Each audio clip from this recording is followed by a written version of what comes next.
You don't wake up in a royal bed when you're about to die. You wake up on straw. Damp, moldy straw. The kind that smells like forgotten horses and failed promises. It scratches your skin and reminds you, delicately, brutally, that this is not a dream. You are not in Versailles. You are not a queen anymore. You are a condemned woman waiting for a blade.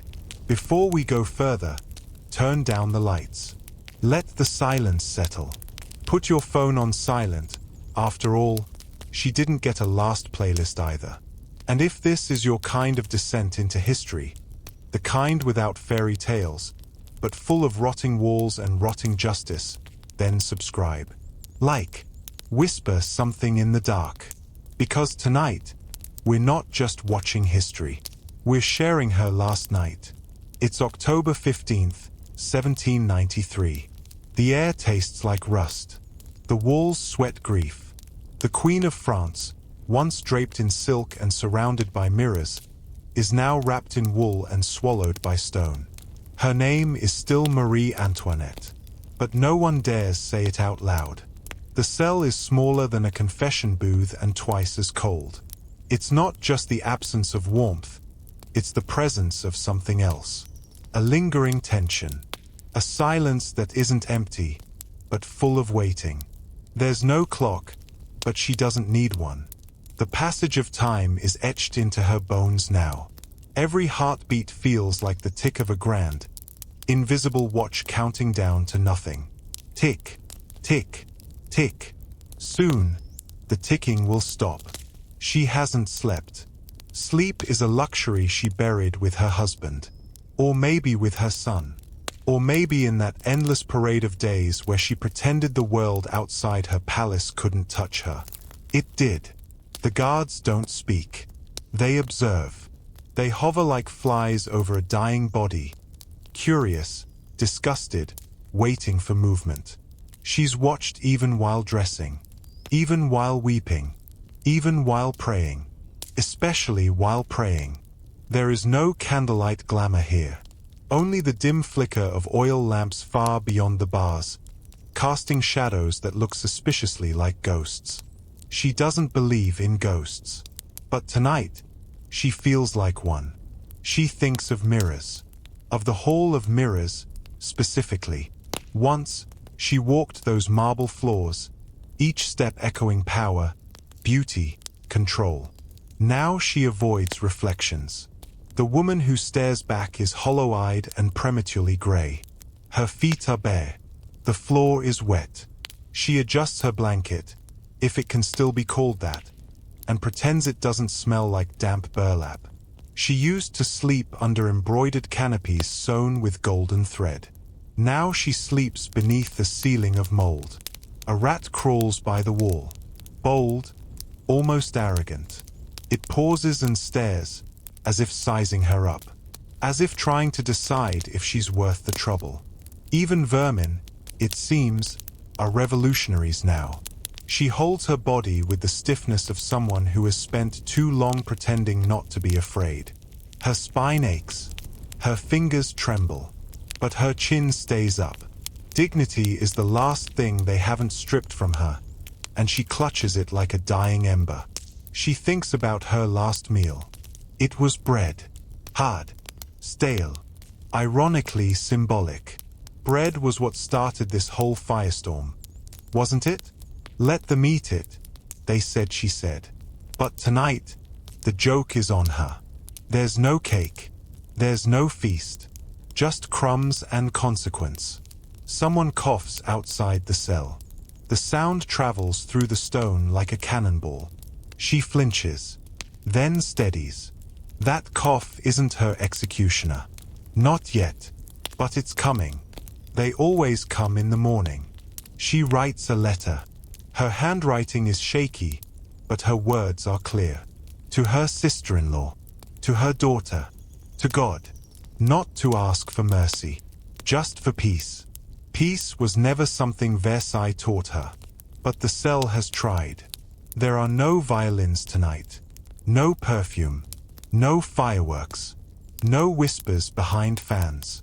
Only the steady breathing of a woman who has nothing left to lose, and a ceiling that does not care. And outside, the people sleep, dreaming of justice, or vengeance, or simply a quieter France. And in here, the last queen of that France lies in the dark, unbowed. This is the sound of the end. Not a scream, just silence. Before the blade, before the trial, before the rot of public hatred, there was hair. Lots of it. Not the kind you comb through on a lazy morning. No, this was architectural hair. Political hair. Hair that entered a room before the woman wearing it did. It wasn't fashion. It was strategy, distraction, survival. Marie Antoinette learned early that in Versailles, attention was power. And power came in layers, of powder, lace, and wig powder thick enough to choke a horse. Her hairstyles weren't vanity. They were armor. She didn't invent decadence. She inherited it. Shipped from Austria to France like diplomatic porcelain, she was a teenage girl married off to a stranger and dropped into a court that worshipped appearances and sharpened its knives behind your back. They stripped her of everything Austrian, her clothes, her name, her identity, and replaced it all with French silk and surveillance. Welcome to Versailles. Try not to breathe too loud or blink the wrong way. Someone might take offense. So she adapted. She powdered. She posed. She became the queen they wanted to see, because being herself wasn't safe. Not here. Not ever. The higher the hairstyle, the harder they looked up, and the less they noticed her slipping into depression. The wigs grew taller, the dresses wider, the emotions quieter. She built herself into an icon, not because she wanted to, but because the alternative was being devoured. She didn't govern. She didn't write laws. She didn't lead wars. But when the economy collapsed, they blamed the feathers in her hair. Because nothing says revolution like scapegoating a woman for a country's problems. Madame Deficit, they called her. As if her debts built the Bastille. As if her corset cuts were deeper than the taxes that crushed the poor. As if a single woman eating cake, imaginary cake, could starve an empire. But she didn't say that. You know, the cake thing. That infamous line? Fabricated. A lie. But it stuck, because it was simple, memorable, and because a foreign queen is easier to hate than a complex system of corruption and aristocratic rot. She built a village to play peasant in. A fantasy farm with manicured sheep and fake milking stools. Was it naive? Absolutely. But was it malicious? No. It was a woman suffocating under expectation, carving out a corner of the world where she could pretend to breathe. Still, they saw it and seethed. Let them hate, she must have thought, as long as they watched from a distance. But then they stopped watching and started marching. When the gates of Versailles trembled with the fists of starving revolutionaries, no wig could protect her. No corset could hold her upright. No powdered smile could disarm the scream of 1,000 lives undone. The peruca, the powdered crown of nothingness, became a noose in disguise. The thing that once elevated her now made her easier to see, easier to mock, easier to target. And when they dragged her through the streets of Paris, they didn't just strip her of titles. They shaved her head. Not for hygiene, for humiliation. Because what is a queen without her hair? A woman. And that's what scared them most. She sat in prison with her scalp bare and her dignity unraveling. And maybe, just maybe, she realized how much weight those wigs had carried. Not just expectation, but identity, protection, pride. They thought removing her hair would remove her power. But they forgot. Marie had survived palaces. She had survived marriage. She had survived public opinion. She knew how to stand still while the world rotted around her. She wasn't perfect. Not even close. But her downfall wasn't just hers. It was a mirror held up to a dying world order, reflecting everything people hated but couldn't name. And so they named her, mocked her, silenced her, until the only thing heavier than her wigs was her memory. It's easy to hate a mask, harder to hate the face beneath it. Marie Antoinette wasn't born a villain. She was born a daughter, a sister, a girl with crooked teeth and a piano teacher who hated her posture. She was Austrian royalty, yes, but her palace had drafts and family dinners and more pressure than diamonds.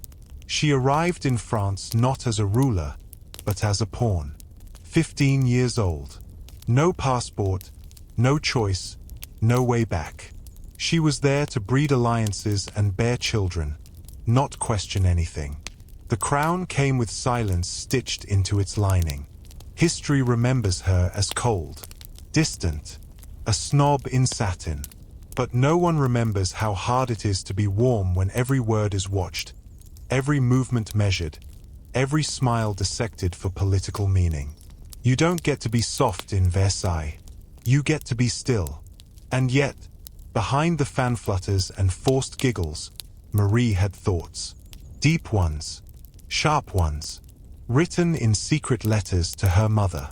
Questions about duty, about love, about whether she was ever truly wanted in France, or just tolerated. Then came the children. Her daughter Marie-Therese was her first real rebellion. Not in public, but in feeling. A tiny creature that couldn't be politicized. A life she had made, not inherited. In the silence of her private apartments, Marie became someone else. Someone soft. She had 4 children in total. 2 died. 1 was taken from her and used as propaganda. 1 survived. None were untouched by the revolution.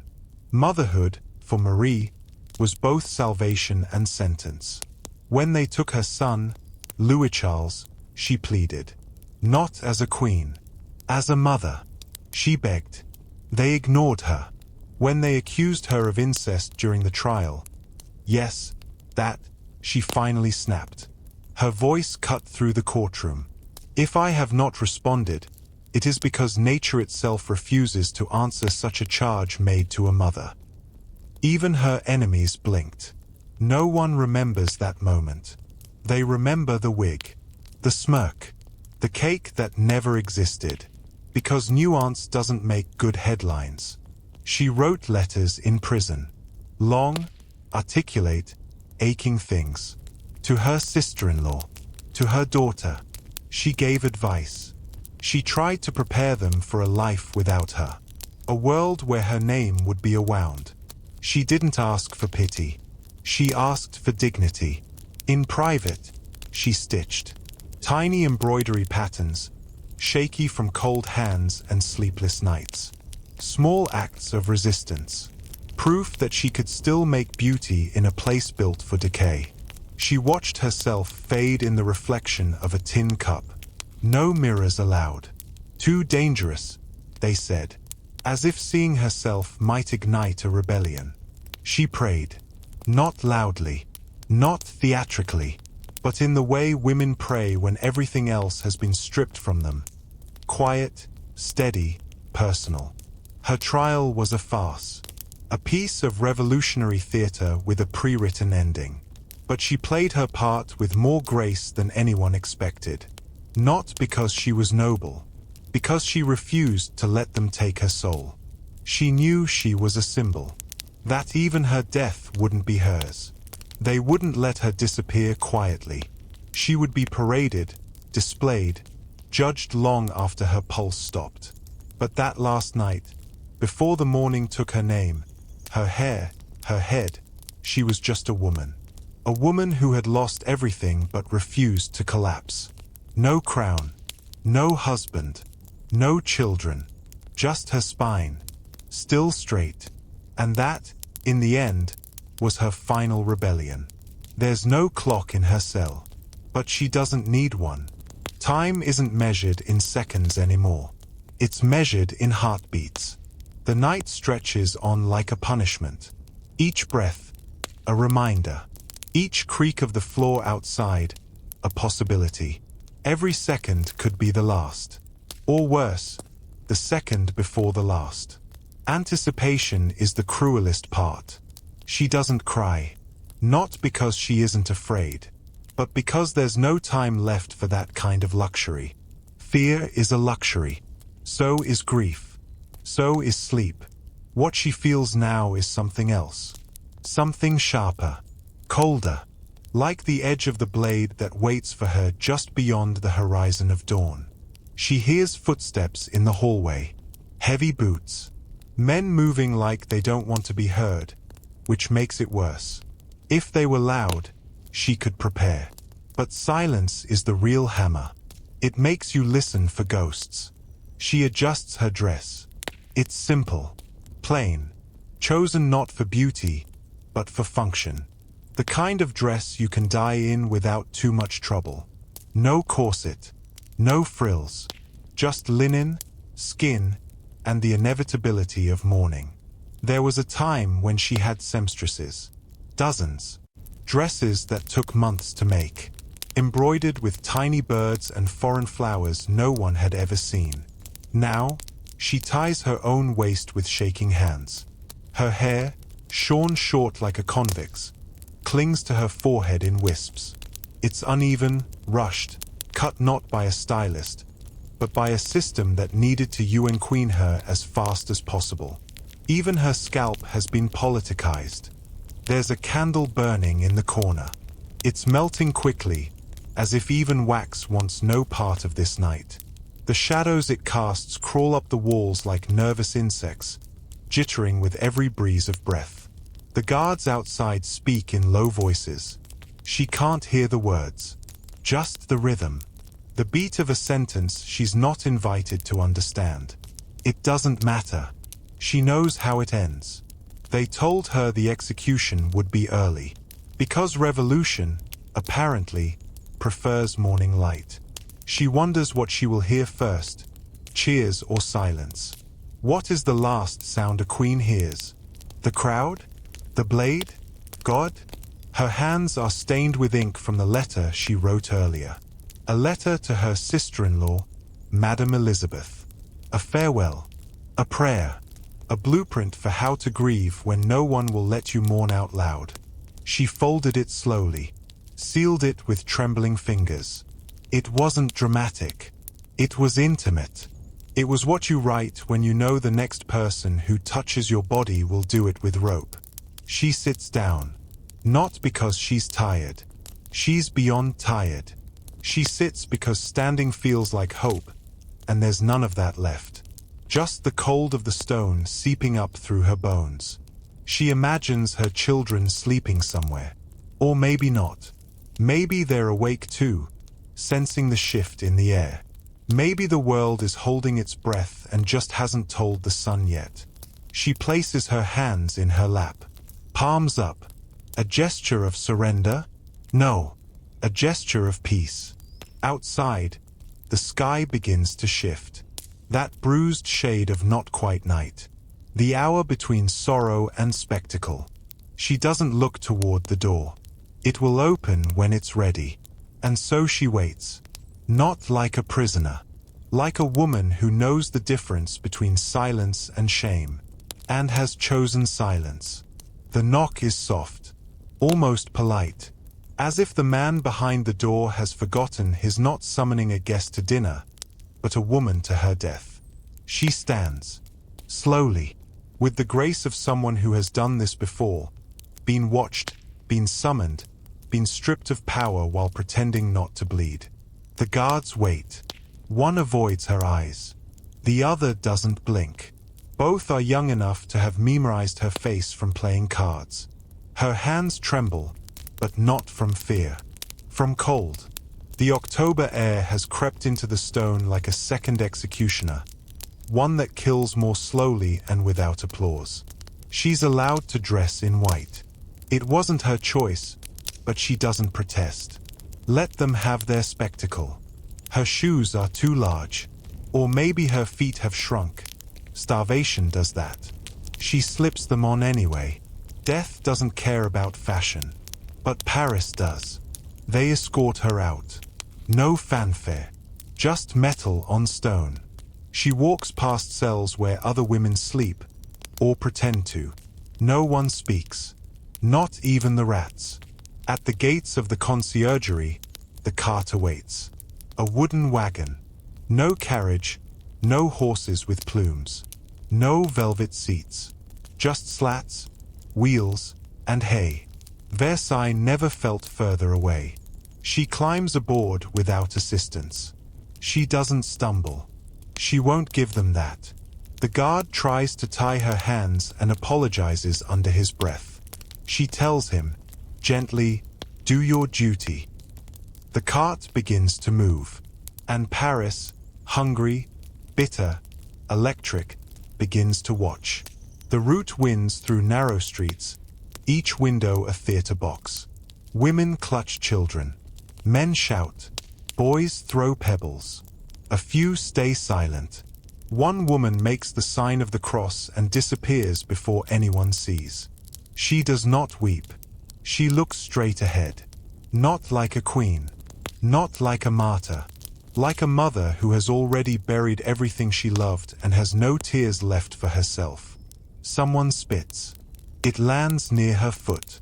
She does not react.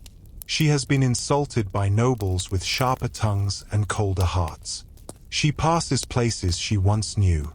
Places that once knelt to her. Now they leer. The city is unrecognizable. The same cobblestones, but soaked in new blood. New rules. New gods. It's a funeral procession with no mourners. A parade where the confetti is gossip and the applause is a guillotine. In the crowd, someone calls her Madame Veto. Another calls her slut. A child repeats what is heard at home. She smiles, briefly, not out of amusement, out of fatigue. There are worse things to be called. Like forgotten. The cart turns onto the Rue Saint-Honoré. Ahead, the Place de la Révolution. Once a garden, now a graveyard. She breathes in. The city smells of sweat, wine, urine, and anticipation. All revolutions smell like this in the end. And as the cart slows, as the crowd roars, as the blade gleams in the grey morning light, she finally exhales. Not because it's over, but because she made it. The cart stops. Not abruptly, just enough to let the wheels groan and the air hold its breath. Before her, the scaffold. Wooden, crude, practical. The opposite of Versailles. And yet, somehow, it's the most honest platform she's ever stood on. The crowd surges forward. Not because they care. Because they want to see. They want proof. Of justice. Of revenge. Of victory. They want blood, but dressed up in meaning. She steps down without help. The steps are slick with dew, or maybe old blood.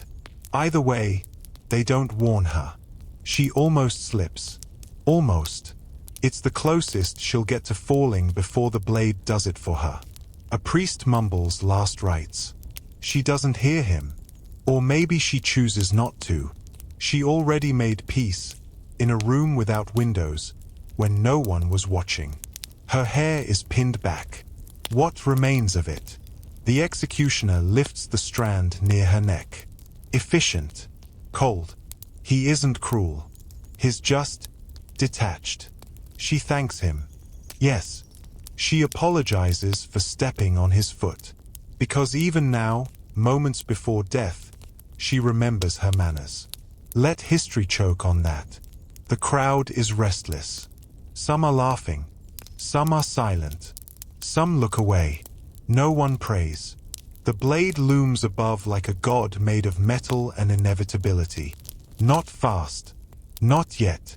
First, the ritual. The positioning. The display. They tie her hands behind her back. The rope bites. She doesn't flinch. They guide her to the plank. She kneels. For a moment, everything stills. Even the birds. Even the sky. The platform creaks. The hooded man adjusts the mechanism. The wood smells like vinegar, sweat, and something that used to be human. There is no dignity here, only performance. And still, she lifts her head. Not for defiance, for memory. She wants them to remember this. Not the wigs, not the rumors. Her, still, silent, unafraid. The blade falls. No drum roll, just a sharp, sickening whisper. The kind of sound that doesn't echo. It just ends. The head hits the basket. The body twitches. The crowd erupts. Cheers. Gasps. One woman faints. Someone shouts, "Vive la République!" But the platform doesn't care. It's already hungry for the next. And beneath it, in the puddle of history, a crownless queen finishes her final role. Not as monarch, but as warning. There are no mirrors on the scaffold, but she sees everything. Not with her eyes, with her memory. She sees the hands that held her children. The same hands now tied behind her back. She remembers the way her daughter's hair smelled after sleep, the way Louis would clutch her skirt when frightened. None of them are here. Instead, there are faces. Hundreds, maybe thousands. Some twisted in anger, others blank with expectation. A few confused. Not everyone expected to feel joy. Not everyone got what they came for. Her neck is bare, the collarbones prominent, the gown slightly crooked from the struggle to keep it dignified. She adjusts it once more before they stop her hands. Because even here, she is still a woman. And women are always told to look presentable. The executioner murmurs something. She doesn't catch it. Or maybe she doesn't care. He smells like iron and damp wool. He is not a monster. He is a man doing a job. That is somehow worse. The sun breaks through the clouds. It doesn't warm her, but it does illuminate the blade. Gleaming, ready. History doesn't wait for overcast skies. She kneels. The wood beneath her knees is slick. Old blood. Maybe hers in another life. Maybe another queen. Maybe a baker, a poet, a child. The revolution is not picky. She looks up one last time. Not toward the people. Not toward the priest. Toward the sky.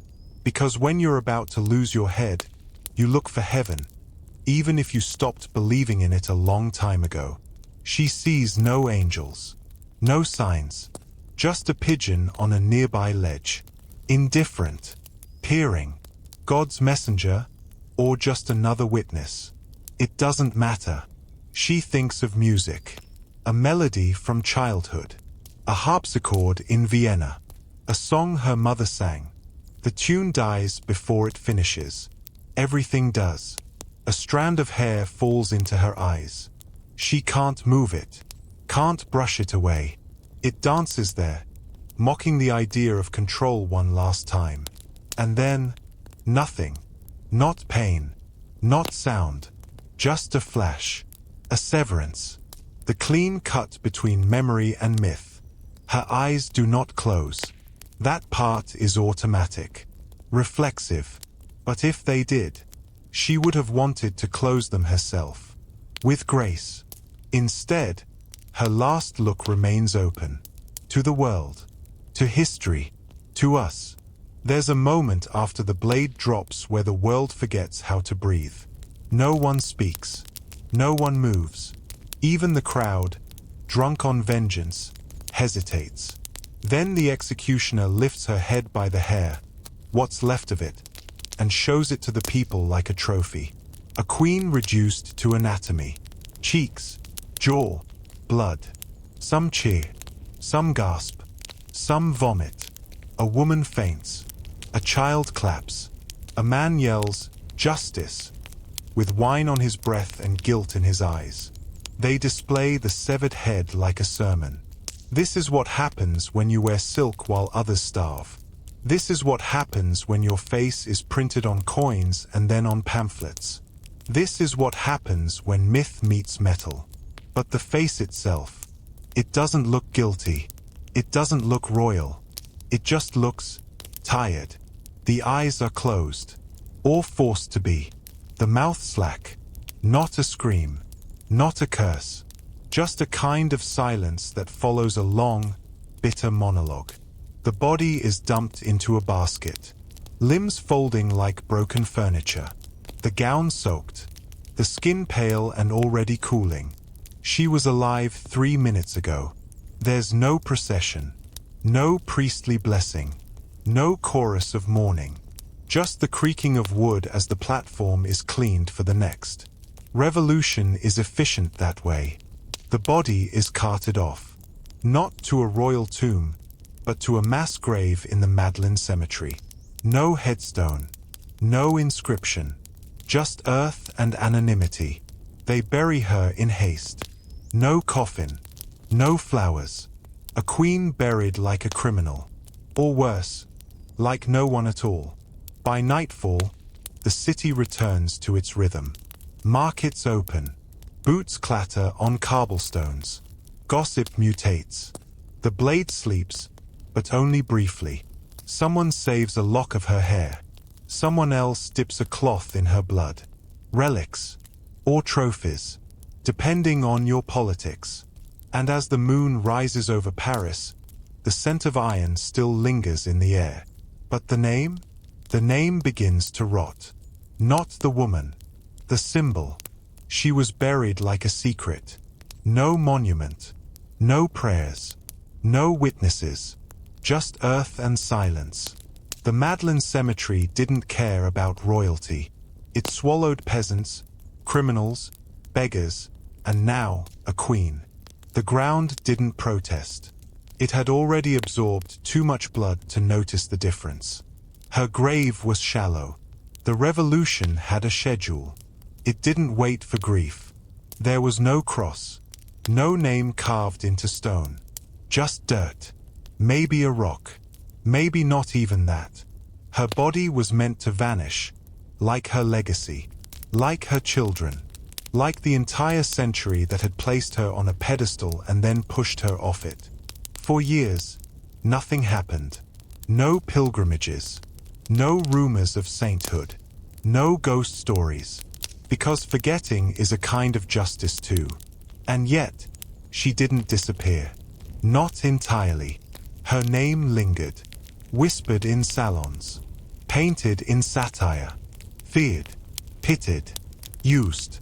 She became whatever people needed her to be.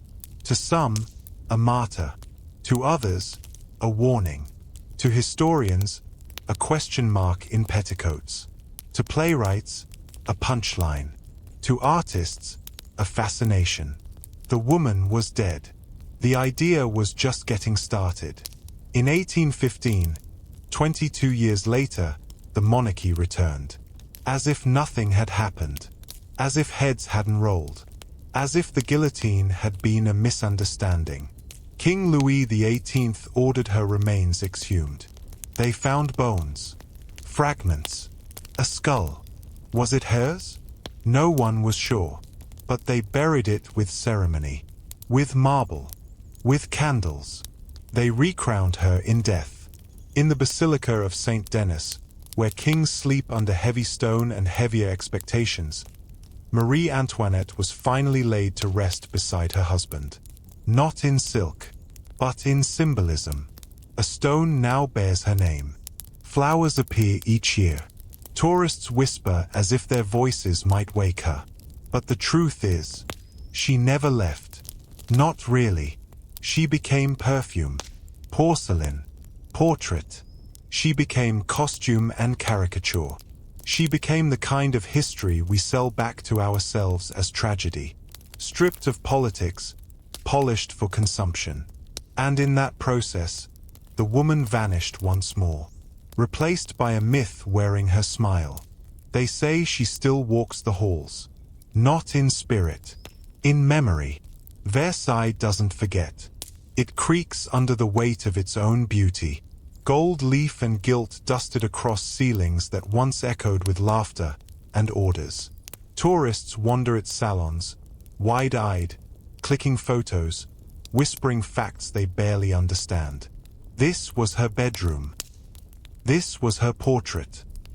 This is where she played pretend. But Versailles was always pretend. It was a stage dressed as a palace. A lie so extravagant it became law. Anne-Marie, she was both actress and hostage. The most visible prisoner in France.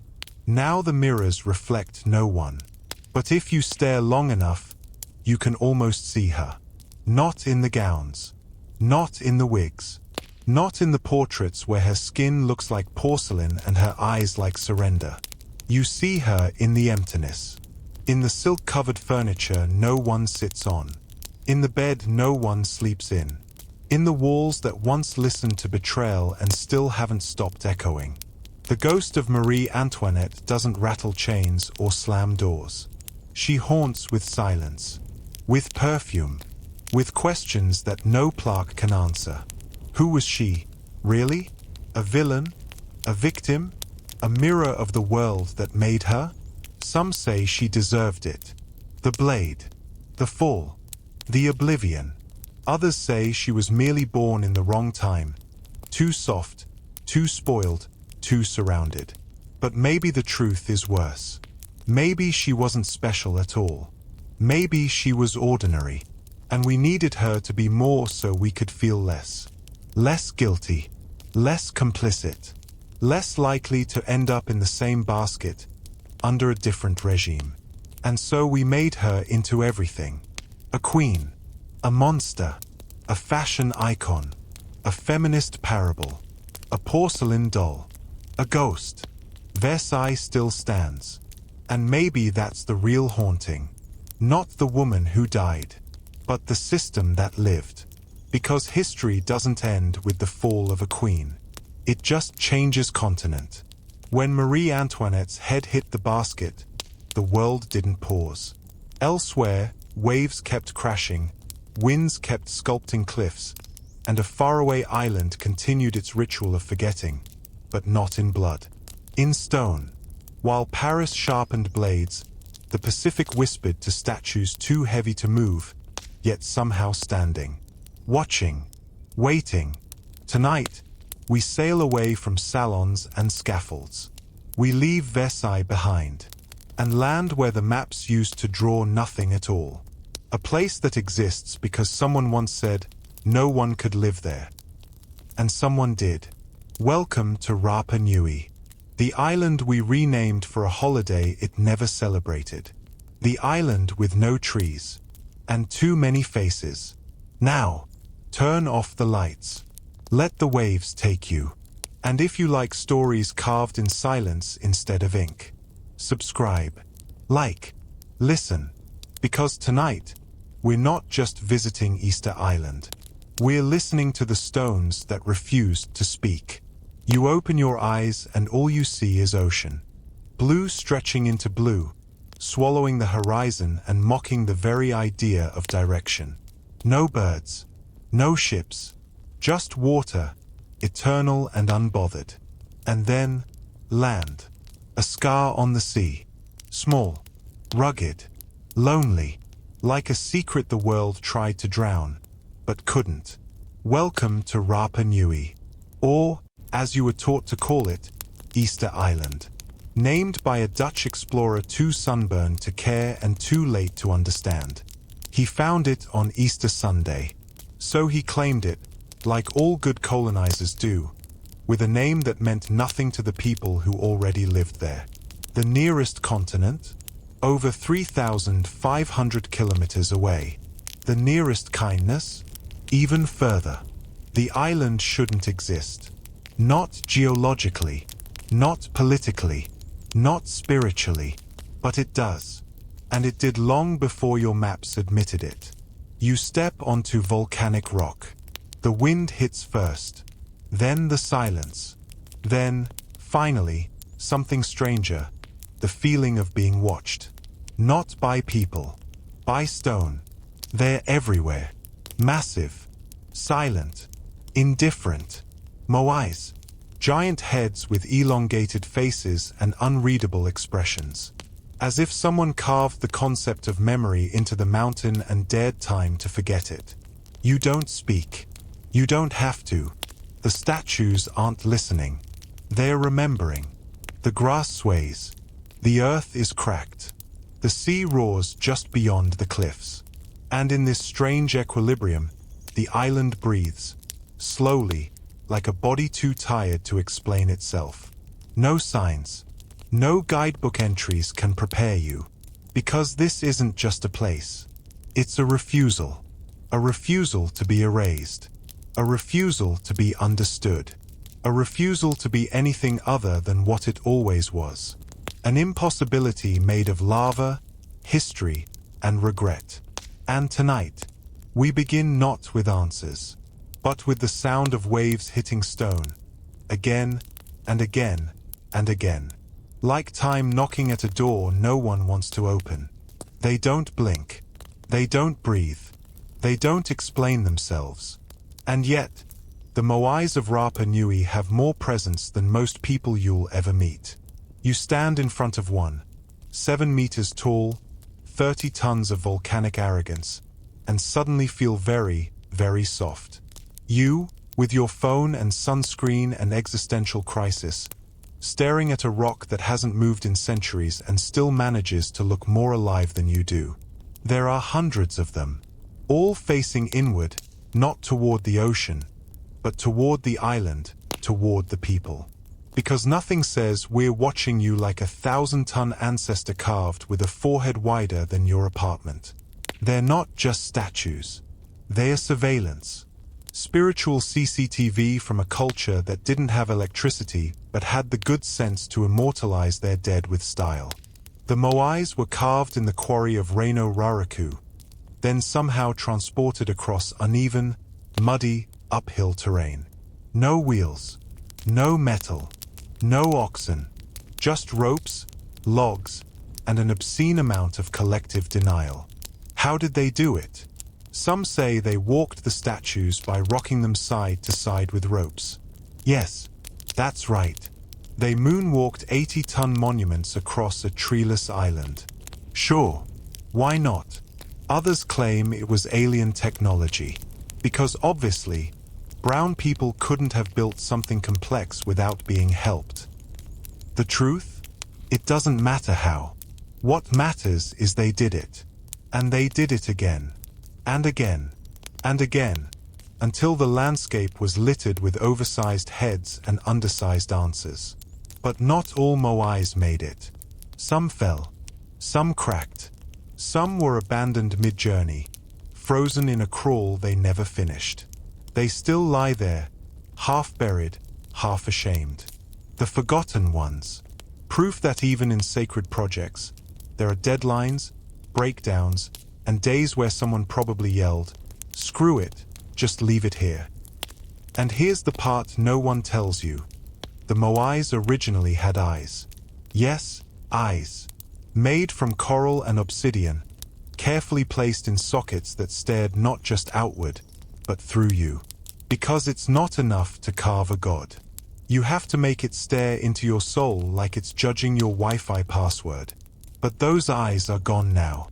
Removed. Stolen. Lost. Or maybe the Moais just got tired of looking at us. And honestly, can you blame them? Before gods came down from heaven, they rose from the earth, with big noses, heavy jaws, and no time for your modern insecurities. To the Rapa Nui, the dead weren't gone. They were in charge. The ancestors didn't rest in peace. They stood in silence, 20 feet tall, watching every move you made like disappointed grandparents who never blink. And you? You lived your life trying to be worthy of a stone face that hadn't smiled in 500 years. Each clan, yes, there were clans, had its own set of Moais. Family portraits carved with volcanic tools, placed strategically to stare at the land they once ruled. No one had private property, but everyone had ancestral surveillance. It wasn't religion. It was management. The Moais represented mana, spiritual authority. Not in the vague positive energy sense, but in the if you mess this up, we all starve sense. Mana kept the crops alive. Mana kept the seas calm. Mana kept the neighbors from stabbing you in the dark. And the best way to keep mana flowing? Build bigger statues. Taller, heavier, more elaborate. Because nothing says my lineage is more powerful than yours like an immovable object with your great-uncle's scowl. The quarry became a competition. A monument arms race. Look at our moai. Oh, that's cute. Ours is 3 feet taller. Hold my obsidian chisel. Soon the island was a mosaic of faces. Silent battles of ego and faith. And every time a new moai was raised, the older ones had to pretend they weren't jealous. But here's the catch. The statues weren't finished until the eyes were placed. The moment the eyes went in, mana activated. Until then, it was just a very expensive boulder with a personality problem. So imagine the pressure. You carve for months. You transport for weeks. You raise it in ceremony. And then you realize you've forgotten the coral eyes. The spiritual equivalent of launching a rocket and forgetting the fuel. The people believed deeply in this system. Not because they were naive. Because it worked. Until it didn't. Because when the statues stopped rising, the problems did. But before we get to that, let's sit with the ancestors a little longer. Because for one shining moment, the island believed in its dead. And the dead? They looked back. Once, there were trees. Not just a few. Forests, real ones. Palm trees that stretched like cathedral pillars, birds that sang, and shade that didn't come from the shadow of stone faces. Rapa Nui was green, alive, breathing. And then, ambition happened. You see, carving a 30-ton moai is one thing. Moving it? That's the real comedy. Because when you don't have wheels, roads, or beasts of burden, you improvise.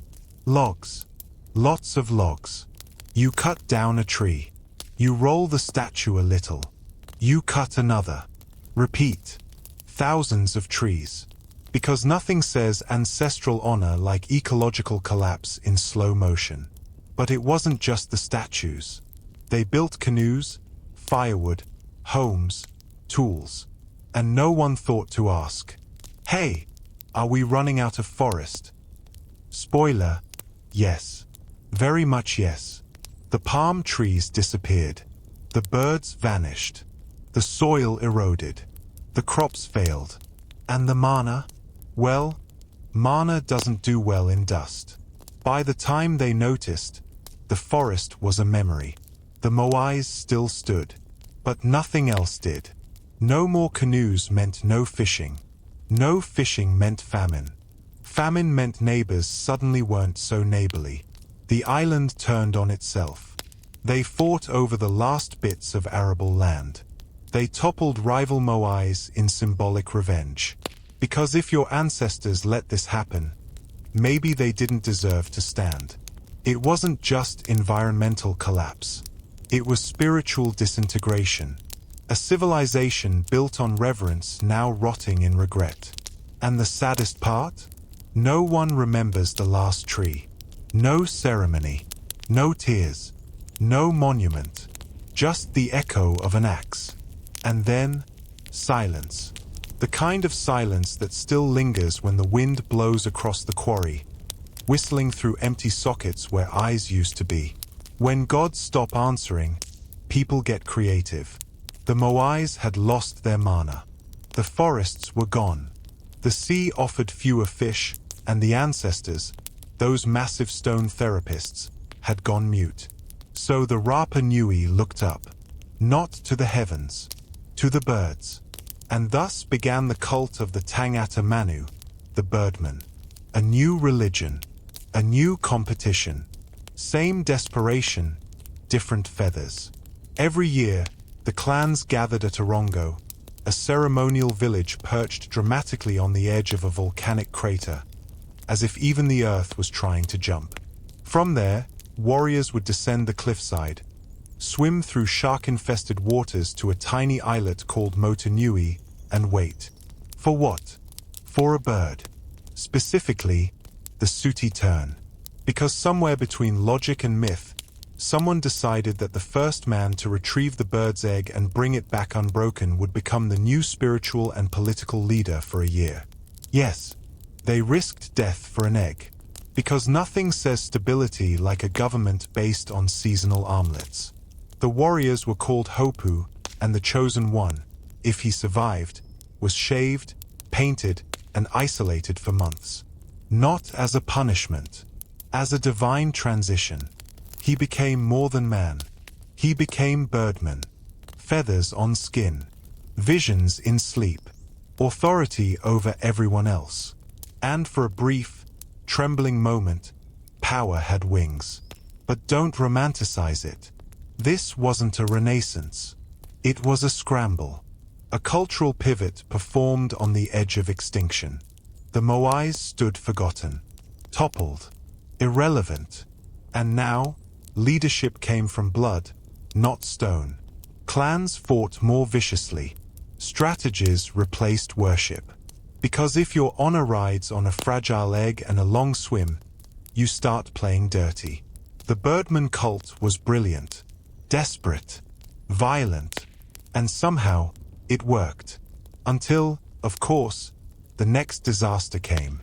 Because it always does. And this time, it didn't come from the sea. It came with sails. There's a moment in every tragedy when the audience realizes, this isn't going to end well. On Rapa Nui, that moment didn't come with a bang.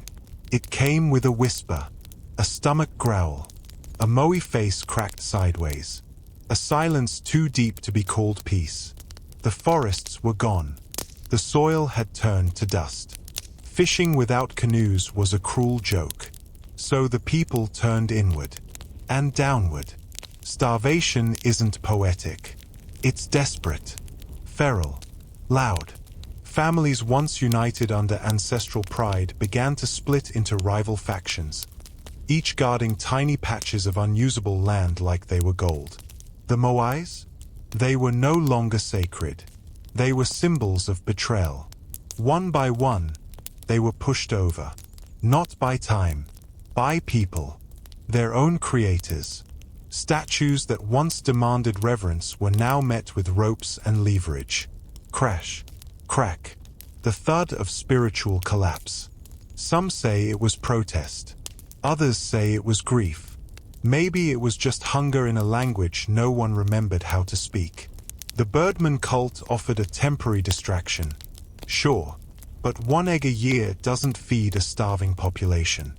Cannibalism entered the chat. Yes, that kind of cannibalism. Because when the crops fail and the fish vanish, morality gets negotiable. Archaeologists hate saying it out loud. Tourists ignore the plaques. But the truth lingers in the bones they don't put on display. And still, the statues watched. Eyes gone, pride gone, but watching, as if to ask, was this worth it? The Moais hadn't failed the people. The people had failed the Moais. Or maybe they failed themselves, by believing that power had a face, and that if you carved it big enough, the land would obey. Spoiler, it didn't. It was Easter Sunday, 1722. A date that would mean nothing to the Rapa Nui and everything to the man who arrived wearing a uniform and a misunderstanding. His name was Jacob Roggeveen, a Dutch explorer sailing under the pretense of discovery, as if bumping into a populated island was the same as inventing it. He wasn't looking for Rapa Nui. He was just lost, arrogant, and out of rum. When his ship emerged on the horizon, the islanders gathered along the cliffs, not with joy, but with a stare that said, "What now?" Because by then, they knew. Strangers never bring good news, especially not in boats with flags. What Roggeveen saw was not a paradise. He saw an island wounded by its own memory, fields gone dry, statues half-toppled, People who looked more like ghosts than hosts. And like every colonizer with a pen and a Bible, he called it a miracle. A miracle of survival or stubbornness. He named it Easter Island because he happened to arrive on Easter Sunday. As if holy branding was the priority after firing warning shots at the beach. No one asked what the locals called it. No one cared. And so Rapa Nui was baptized without consent. A land renamed by a stranger with no knowledge of its past and no stake in its future. This was not exploration. It was an opening act. The Dutch didn't stay long. They fired their guns. They left their diseases. They took nothing, yet, but they opened a door that would never close again. After Roggeveen came the Cascade. Spanish, British, French. Missionaries with white collars. Pirates with darker intentions. Whalers. Scientists. Opportunists. Each one planting flags, stealing stories, and sketching maps with shaking hands. They brought gifts, beads, broken tools, rusted metal. And diseases, syphilis, tuberculosis, smallpox. Invisible invaders that ravaged what starvation hadn't. The Rapa Nui had no immunity, no warning, and no option. By the mid-1800s, entire villages had vanished. Graves were dug where children used to play. And the Moais, those once revered guardians, stood helpless as their people were erased by contact. But the Europeans didn't just bring death. They brought confusion. They wrote books, drew diagrams, staged photographs, and in their writings, they asked the same tired question: how could such primitive people build these statues? Not once did they ask the people themselves, because the answer wasn't the goal. The mystery was more profitable. They took artifacts, skulls, oral histories. They studied without listening and named without understanding. Museums filled with relics while the island emptied of meaning.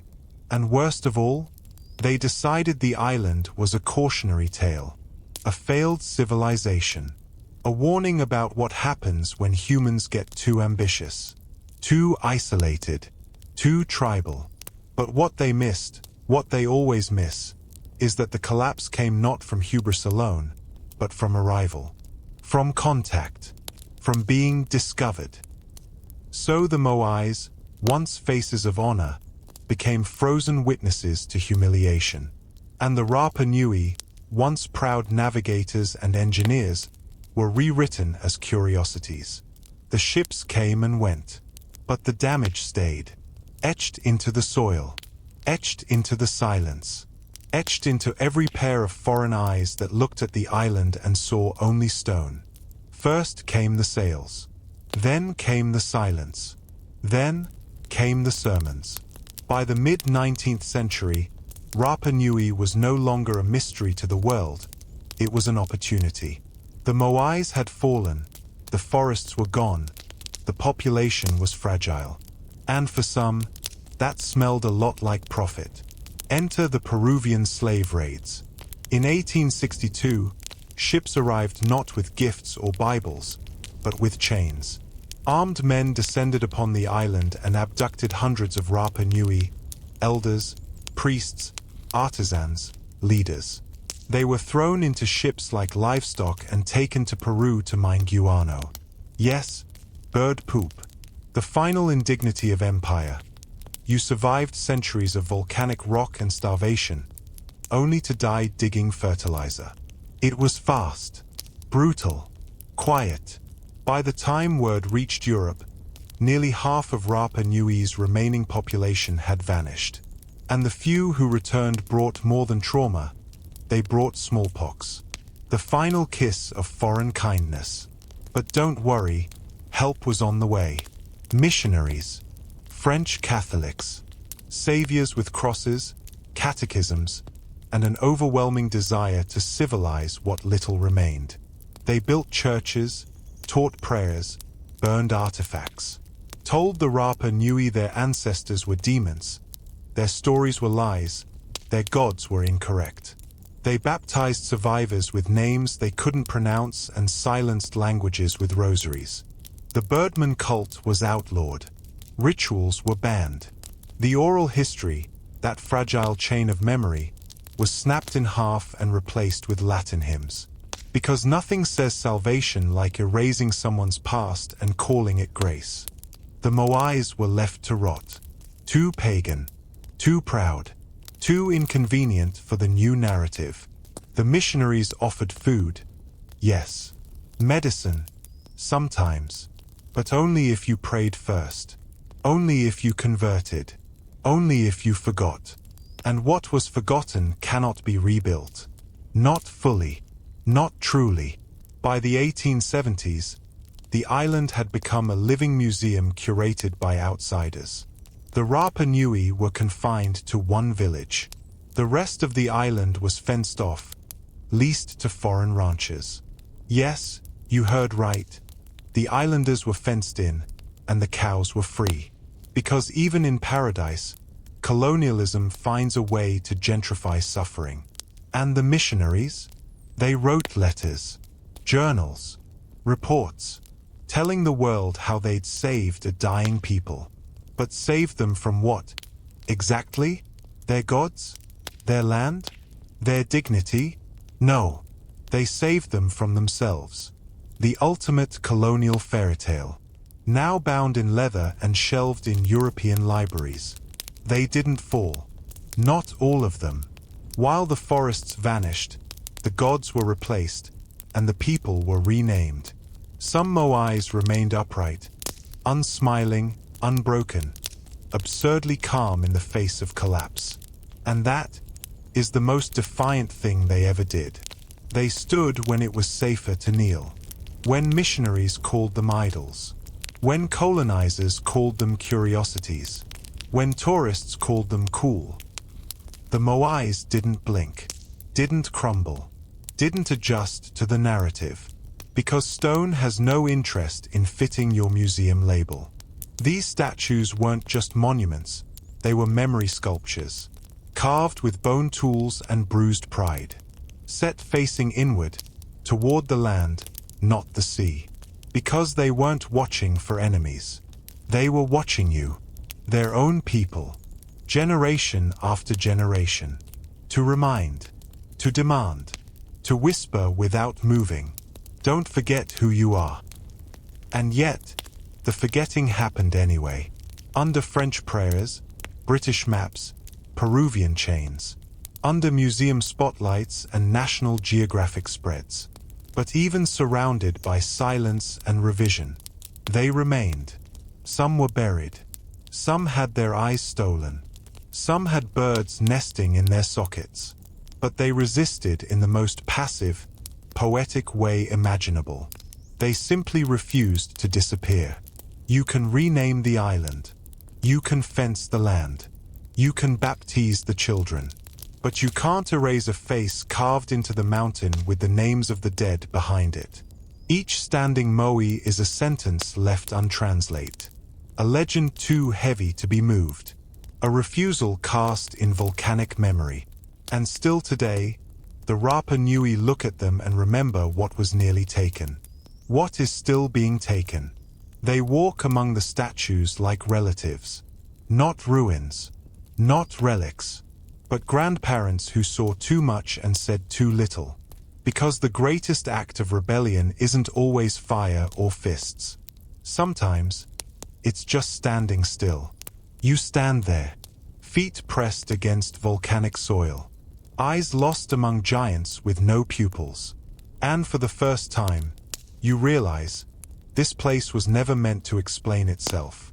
Rapa Nui doesn't perform. It endures. The Moais don't talk. They never did. But they listen. And you feel it. That strange, humming silence pressing against your chest like a forgotten language you almost remember. This island has been called many things. A mystery. A monument. A mistake. All labels slapped on by those who came, stayed too long, and left with stories that weren't theirs. But the truth isn't in books or postcards. It's in the cracks. the wind that tastes like ash, the cliffs that remember names no one says out loud anymore. It's in the eyes of the last carver's grandson, in the songs no longer sung, in the hands that still shape stone, even if no one commissions it. Because culture doesn't vanish. It recedes, like a tide that waits. And beneath the tourist smiles and guidebook facts, the island remembers.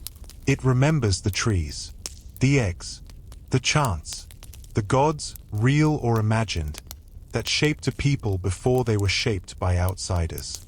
It remembers when statues meant protection, not profit. When silence was sacred, not awkward. Now, the silence remains, but it's heavier, filled with everything that was taken, and everything that never left.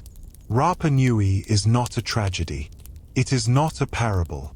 It is not a warning carved in stone for the rest of us. It is a wound that learned to breathe. And maybe that's what survival really is.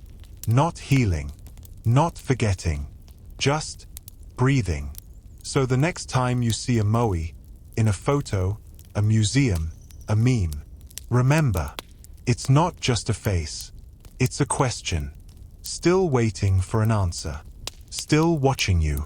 And when the silence of Easter Island finally stopped echoing, when the moai no longer stared into the void, and the waves ceased their ancient mourning, we moved on, not in peace, but in urgency, because not all ruins are carved in stone. Some are born in flame, far from volcanic whispers and ancestral chants. Another world was sweating under a different curse. It wasn't sacred. It wasn't mysterious. It was crowded. It was filthy. And it was about to catch fire. In the heart of 17th century Europe, where wooden beams leaned into plague-soaked streets, and ambition was stacked atop rotting timber, a city slept with one eye open. London, the empire's jewel, the rat's paradise, the coffin-maker's jackpot. And in the early hours of a seemingly ordinary Sunday, someone forgot to check the oven. What came next wasn't divine punishment. It was design flaw. Fate didn't light the match. We did. Before the first spark ever danced across the sky, London was already a city on fire. Not in flames, no, but in filth, tension, and the kind of poorly nailed optimism that tends to collapse under its own weight. This was not the London of palaces and powdered wigs. It was a wooden maze of moldy ambition, narrow enough to trap a scream and dry enough to light with a sigh. The buildings leaned like drunks whispering secrets to each other. Homes stacked on homes, with timber beams jutting out like elbows in a bar fight. Chimneys puffed with more soot than smoke, and everything smelled faintly of dead things that were probably still somewhere under the floorboards. The rats had tenure, the cats had left, and the people? They simply learned not to breathe too deeply. The plague had just thrown its last punch. A year before, it swept through the city like a debt collector on commission, dragging over 100,000 lives with it. Death carts became a mourning ritual. The ringing of bells marked not church services, but body pickups. Entire streets were reduced to silence, not because they healed, but because they were empty. Still, somehow, London carried on. It always did. The rich escaped to the countryside, leaving behind their houses and their housekeepers. The poor stayed, not by choice, but by design. And as always, the city pretended nothing was wrong. Bread was baked, ale was poured, and no one seemed too worried that the walls were getting warmer by the day. There were warnings. There were always warnings. Reports, proposals, half-hearted regulations, all buried beneath paperwork and powdered wigs. Too expensive to rebuild, they said. Too complicated to enforce, they muttered. Too late, whispered the wind. On Pudding Lane, just another crooked alley with too many shadows, a baker named Thomas Fariner did what he always did. He fed the ovens. He shut the doors. He went to bed. He didn't know that history has a habit of choosing its villains among the underpaid and overtired. The heat inside that bakery wasn't just from the bread. It was layered, months of soot, careless stacking, old grease, and the arrogance of a city that believed itself immortal. It didn't take much. A coal too hot, a shutter left open, a breath of wind through the wrong crack. And just like that, the night held its breath. At first, the fire was polite, curious, even, testing the corners of the bakery like a thief unsure of his luck. It licked a few walls, stretched across a beam, tasted the air. Then it found the roof. And from there, it didn't walk, it ran. Wooden homes sighed and surrendered. Thatch roofs curled like leaves. Tar dripped like black tears from melting door frames. Within minutes, the fire had outgrown its cradle. It leapt from house to house like a secret finally told too many times. The city was asleep, but not for long. Some screamed, others prayed. Most just ran, not out of logic, but instinct. Horses bolted, dogs howled. Bells rang, not from churches, but from the throats of men who didn't know what else to do. The fire brigade, such as it was, arrived with leather buckets and optimism. Water was scarce. Organization scarcer. No one was in charge. Everyone shouted. And the flames, amused, danced higher. Within hours, London wasn't burning, it was blooming. A flower made of heat, ash, and panic. The wind, never one to miss a party, joined in. It fanned the flames like a gossip, dragging them into every crevice the architects had so generously provided. The night sky turned orange, then black, then red again. Embers floated like tiny verdicts, landing where they pleased. People tried to save what they could, a portrait, a Bible, a bag of coins. Most failed. Some didn't try. There's something about fire that reminds you quickly what can't be carried. By dawn, the city had changed its shape. Streets that once twisted with life now lay straight and charred. Entire neighborhoods vanished without so much as a scream left behind. The air was thick, not just with smoke, but with a strange silence, the kind that follows collapse. And all of this, from a loaf of bread. London, that arrogant patchwork of pride and poor planning, had finally met a force it couldn't outwit. Not a king, not a plague, just a flame, uninvited, unapologetic. But this was only the beginning, because fire doesn't just destroy, it reveals. And London was about to see itself, clearly, for the very first time. The bakery was gone before anyone could even shout its name. Ashes by the time neighbors rubbed the sleep from their eyes. What started in one small shop had already kissed the rooftops of half the block, and London, so good at ignoring slow disasters, finally met one it couldn't blink away. Flames don't wait for permission. They don't care if the sun isn't up. They don't knock before turning your home into a memory. And this fire had ambition. It leapt over lanes. It pirouetted across alleyways. It chewed through timber like it had waited centuries for a meal. The breeze, helpful and cruel, pushed it along with all the grace of a royal parade. By sunrise, there was no controlling it. The fire had outgrown every plan, every bucket, every prayer. Men shouted orders they didn't understand. Women screamed names that no one could hear over the crackling. Children cried, not for toys, but for breath. There were no heroes, only runners. No battle lines, just stampedes. They tried pulling down houses to stop the fire's path. But it laughed. It simply jumped the gap and kept going. Thatched roofs became fireworks. Walls exploded inward like the buildings were swallowing themselves in shame. And all the while, smoke towered into the sky, announcing to every corner of the city that something had gone very wrong. The bells rang with fury, echoing off the cobblestones like a funeral march set to the rhythm of collapse. But no one knew whose funeral it was. The king was informed. Charles II, freshly powdered and permanently perplexed, finally realized he had no idea how to rule a city on fire. He rode out to see the damage, flanked by guards, advisors, and the smell of his burning capital. By the time he arrived, Pudding Lane was no longer a lane. It was an open wound, bleeding smoke, coughing flame. He ordered firebreaks, demolitions, buckets.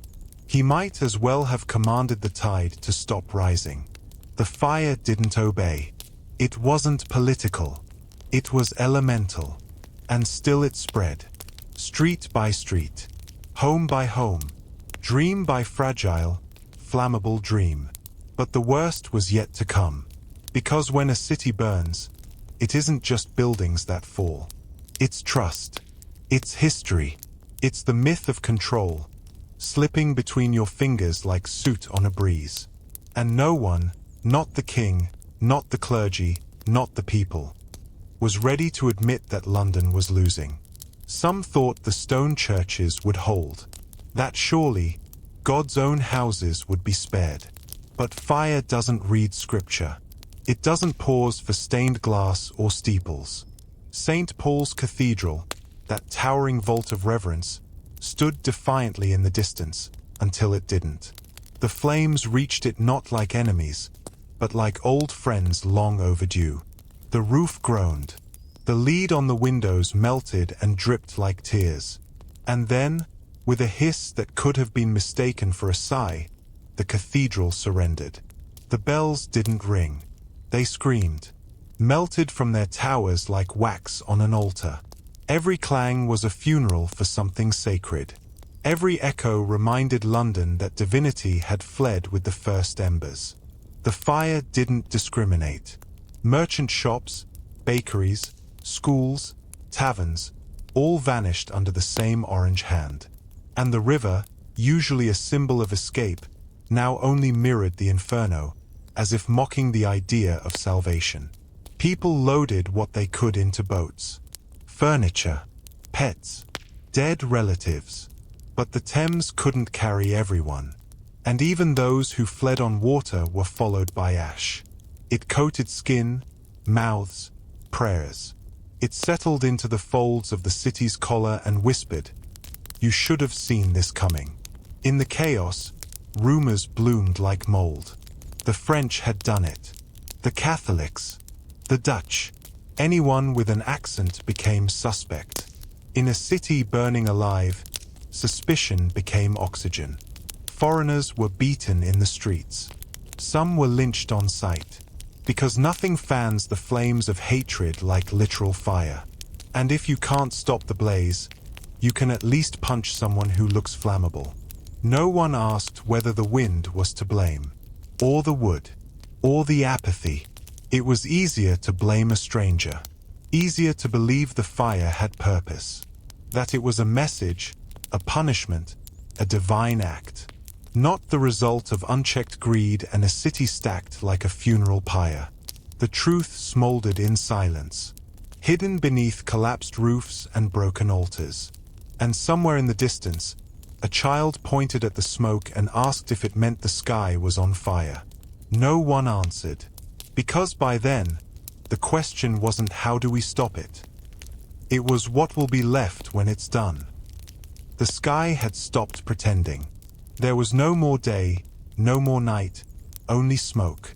Ash hung in the air like a verdict that refused to fall. And the flames? They were tired, but not done. The city's breath was ragged. Its bones were visible. And still, the fire moved like it had somewhere to be. But nature, as it often does, had its own schedule. The wind, once so eager to feed the blaze, grew bored. It shifted, subtly at first, then with intention. And just like that, the fire lost its favorite dance partner. Rain followed, not in torrents, but in enough shy drops to cool the roofs, to dampen the dreams. The heat hissed, Steam rose like the ghosts of every building too stubborn to collapse quietly. It wasn't a miracle, just weather. But in London, it felt divine. People emerged from the edges of the city like survivors from a shipwreck, soot-covered, wide-eyed, holding useless things. Broken picture frames, melted combs, bread that would never be eaten. They didn't speak.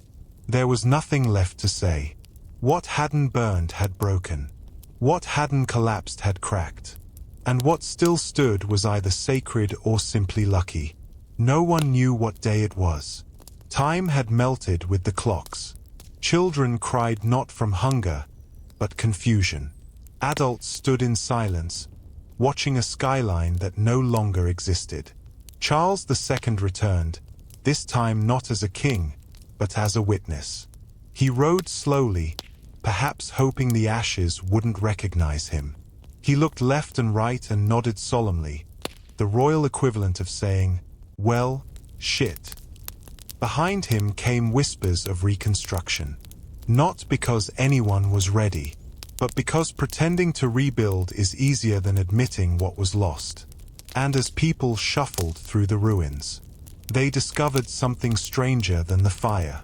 Survival. A single Bible, unburned. A wooden chair, intact. A stray dog, alive and proud. The city hadn't been erased. It had been rewritten, in soot, in silence, in shame. But even in its grief, London did what it always did. It waited for someone else to make sense of it. There was no headline, no triumphant declaration that the fire had ended. It simply stopped, ran out of hunger, ran out of wood, ran out of reasons. And what it left behind wasn't a city. It was a bruise. 4 days of burning had erased over 13,000 homes, 87 churches, dozens of halls, shops, libraries, dreams. Gone. And yet, somehow, the official death toll remained absurdly low. A miracle, they called it. More likely, mass graves, poor records, bodies too thoroughly burned to count. Still, the survivors tried. Tried to name the missing. Tried to remember what their homes had looked like before the windows melted. Tried to stand where the walls once stood, just to feel something solid. But ash isn't solid. It shifts when you breathe. And breathing was hard. The city's center was now a crater, not one of bombs or battle, but of bureaucracy. Insurance claims fluttered through the air like curses. Landowners argued over who still owned what, as if the fire hadn't just claimed everything. And in the middle of it all, Charles II did what kings do best. He posed. He planned. He promised. A new London. Wider streets. Stone buildings. Symmetry. Sanitation. Civilization. All carved from the same mouth that once couldn't fund a fire brigade. Architects came with scrolls. Designs filled with elegant curves and clever math. Dreams of domes that would kiss the heavens and boulevards so wide even the fire would get tired crossing. But behind every line on paper was the same old smoke. Because drawing order is easy. Living in it is not. And so the poor were pushed further out, trading the city center for the city's shadow. Their homes rebuilt with promises instead of bricks. Their futures funded with nothing but royal optimism. Meanwhile, scavengers walked the rubble like archaeologists of a recent apocalypse. They dug through what remained. A spoon here, a bone there. Memories turned into museum pieces before anyone had time to mourn. And above it all, London began to buzz again. Because cities do not die. They smolder. They rot. They rebuild. But they never forget what burned them. And neither should we. Years passed. Buildings rose from soot like stubborn ghosts. New names replaced the old ones. Fresh coats of paint disguised the scars beneath. People told stories of the Great Fire like it was a lesson. Like it had purpose. Like the city had to burn to become better. Cleaner. smarter, stronger. But that's not how fire works. It doesn't teach. It erases. London didn't learn because of the fire. It learned in spite of it. Because even in ruin, humans cling to myth like its shelter. And the biggest myth of all? That this was inevitable. That the fire was fate. That it had to happen. It didn't. It was negligence dressed in flame. It was greed with a gust of wind. It was the cost of ignoring everything that whispered, "This will end badly." They rebuilt with stone this time. Not out of wisdom, but out of fear. The kind of fear that lingers in your bones, long after the smoke clears. The kind of fear that makes architects dream of wider streets and straighter lines. And yet, for all its plans, London never truly returned to what it was. Because ashes, once scattered, don't settle back into their original shape. But maybe that's the point. Maybe some cities are meant to carry their burn marks. To remember every scream, every crack, every broken bell. Not as punishment, but as proof. Proof that survival doesn't always look like triumph. Sometimes, it just looks like a city still standing, still coughing, still pretending the sky never turned red.